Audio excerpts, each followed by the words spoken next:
मैं प्यारा सा भोले बाबा का गीत सुनाने जा रही हूँ। आप लोग मेरे चैनल को लाइक करें, सब्सक्राइब करें, कमेंट करें। गौरा चल गई नैहरवा हमरे गाम नाई के, गौरा चल गई नैहरवा हमरे गाम नाई के, गौरा चल गई नैहरवा हमरे गाम नाई के, गौरा के नैहर में महालया टारी, गौरा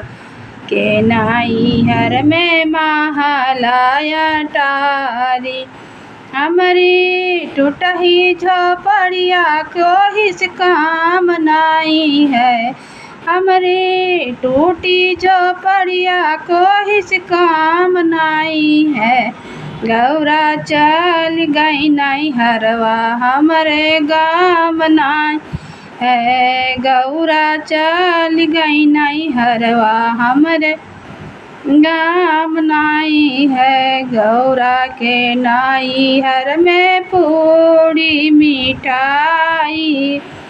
गौरा के नैहर में पूरी मिठाई, गौरा के नैहर में पूरी मिठाई। हमारा भंगिया के गोला तनिका काम नहीं है, हमरे भंगिया के गोला तनिका काम नहीं है, गौरा चल गई नैहरवा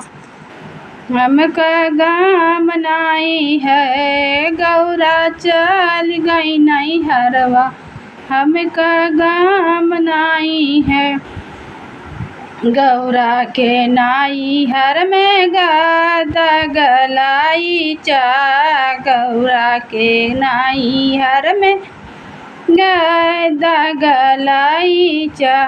हमरे मिर्गा के छाला बाटे काम नहीं है, हमरे मिर्गा के छाला तनिका काम नहीं है, गौरा चल गई नैहरवा हमका गाम नहीं है,